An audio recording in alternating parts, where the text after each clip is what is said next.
खुश आमदीद। आज की इस गुफ्तगू और वजाहत में हम एक ऐसे सफ़र पर निकलने वाले हैं जो वाकई हम सब के लिए इंतहाई अहम है। मौत के बाद रूह का सफ़र। इस्लामी रिवायात के मुताबिक ये देखना सच में हैरानकुन है कि इस दुनिया में किए गए हमारे आमाल किस तरह हमारे हमेशा के अंजाम को तय करते हैं। तो बिना किसी देरी के इस अजीम सफ़र को समझते हैं।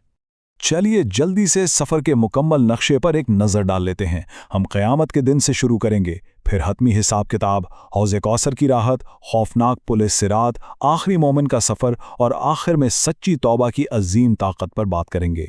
ये मराहिल इस पेचीदा सफ़र को बेहतरीन तरीके से वाज़े करते हैं।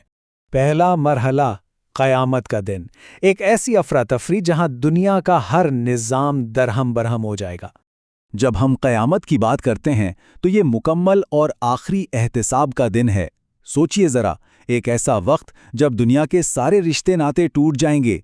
एक बाप अपने बेटे को छोड़ देगा, भाई बहन को पहचानने से इनकार कर देगा, हर किसी को सिर्फ और सिर्फ अपनी फ़िक्र होगी। रिवायात बताती हैं कि लोग अपने अपने आमाल के हिसाब से पसीने में डूबे होंगे। किसी का पसीना टखनों तक, किसी का घुटनों तक और कोई बिल्कुल गले तक गर्क होगा। ये मंजर खुद इस बात का सबूत है कि दुनिया में किए गए कामों का वज़न वहाँ कितना ठोस और हकीकी होगा। जब वो शुरुआती अफरा तफरी थोड़ी थमेगी तो अगला मरहला आएगा, दी अल्टीमेट इंटरोगेशन, यानी हतमी सवालो जवाब। अब यहाँ गौर करने वाली बात यह है कि जब बराह रास्त खुदा की तरफ से हिसाब शुरू होगा तो सबसे पहला सवाल क्या होगा? नमाज, जो कि दीन का सुतून है।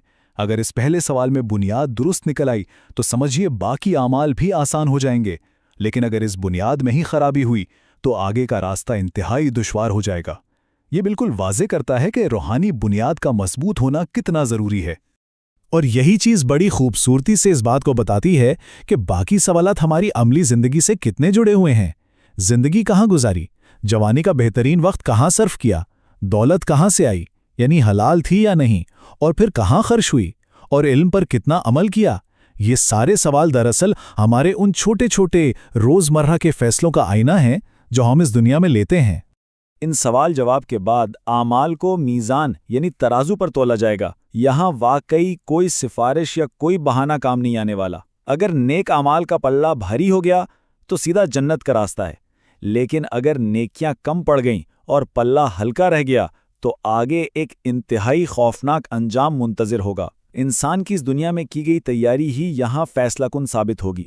मीज़ान के इस सख्त मरहले के बाद अचानक खुदा की अजीम रहमत एक सुकून बनकर ज़ाहिर होती है, हौज़े कौसर। सख्त गर्मी और अफरा तफरी के उस आलम में हौज़े कौसर की सिफ़ात सच में दिल जीत लेने वाली हैं। इसका पानी दूध से ज़्यादा सफ़ेद, शहद से ज़्यादा मीठा, बर्फ़ से ठंडा और मुश्क से बेहतर खुशबू वाला है। वहाँ जो प्याले रखे होंगे उनकी तादाद आसमान के सितारों से भी ज़्यादा होगी।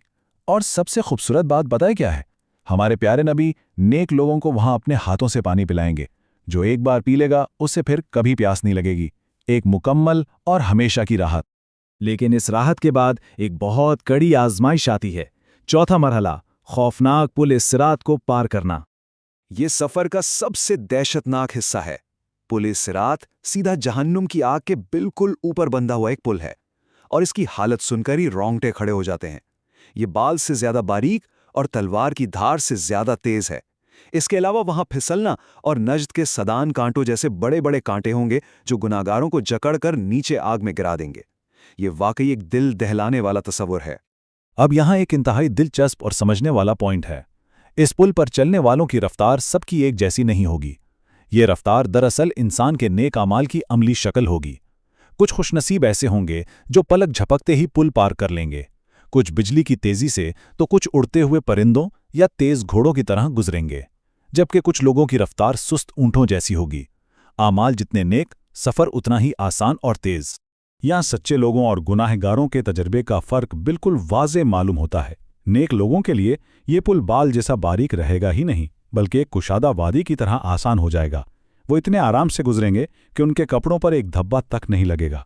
जबकि दूसरी तरफ गुनाहगार ठोकर खाएंगे, अपना तवाज़ुन खोएंगे, कांटों में फंसकर नीचे भड़कती आग में जा गिरेंगे। ये नतीजा बिल्कुल इस बात पर मुनासिर है कि दुनिया में उनकी सच्ची तौबा और नेकियां कितनी खालिस थीं। اور اس خوفناک نفسا نفسی کے عالم میں جہاں ہر کسی کو صرف اپنی جان کی فکر ہوگی، وہاں ایک انتہائی روح پرور منظر ہوگا۔ ہمارے نبی اس پل کے کنارے کھڑے ہوں گے، انہیں اپنی فکر نہیں ہوگی، بلکہ وہ اس بے چینی میں انسانیت کے لیے مسلسل پکارتے رہیں گے، ربی سلم، ربی سلم، یعنی اے رب انہیں سلامتی عطا فرما، انہیں بچا لے۔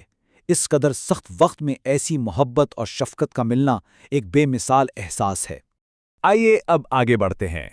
5واں مرحلہ، آخری مومن کا سفر، خدا کی لامحدود رحمت کا ایک اور عظیم ثبوت۔ یہ کہانی سچ میں خدا کی بے پایا رحمت کو ظاہر کرتی ہے۔ فرض کریں ایک شخص جو اپنی سزا کاٹنے کے بعد جہنم سے آخری مومن کے طور پر نکلتا ہے۔ خدا اس کا رخ جنت کی طرف کر دیتا ہے۔ اسے سامنے ایک درخت نظر آتا ہے، تو وہ درخواست کرتا ہے کہ اسے سائے میں کر دیا جائے اور وعدہ کرتا ہے کہ وہ مزید کچھ نہیں مانگے گا۔ خدا اس کی سنتا ہے، پھر اسے اور بہتر پھلوں والا درخت دکھتا ہے، پھر ایک تیسرا پانی والا درخت، اور آخر میں جنت کا چمکتا ہوا دروازہ۔ ہر بار وہ نیا سوال کرتا ہے اور خدا مسکراتے ہوئے اس کی ساری ہچکچاہٹ کے باوجود اس کی خواہش پوری کر دیتا ہے۔ لیکن کہانی کا عروج یہ ہے کہ جب وہ شخص جنت کے دروازے پر بیٹھ کے وہاں کے خوبصورت مناظر اور خوشیاں دیکھتا ہے تو خود پر قابو نہیں رکھ پاتا، اپنے سارے وعدے بھول کر آخر پکار ہی اٹھتا ہے، اے میرے کریم رب، مجھے اس جنت میں داخل فرما دے۔ اور خدا اپنی لامحدود رحمت سے اسے اندر لے جاتا ہے، ہمیشہ ہمیشہ کے لیے اس کی بخشش ہو جاتی ہے۔ یہ امید اور شفقت کی آخری انتہا ہے۔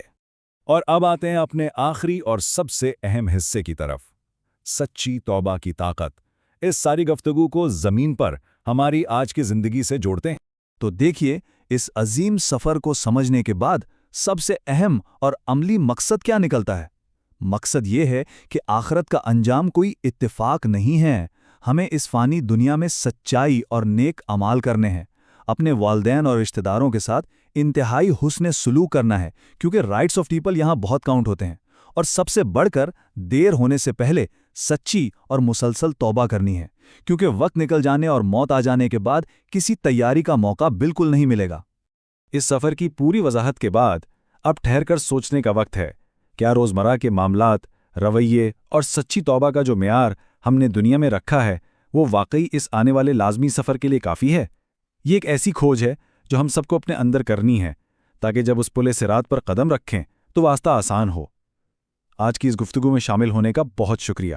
امید ہے اس سفر کے مطالعے نے ہم سب کو اپنی تیاری پر دوبارہ غور کرنے کی ایک نئی فکر ضرور دی ہوگی۔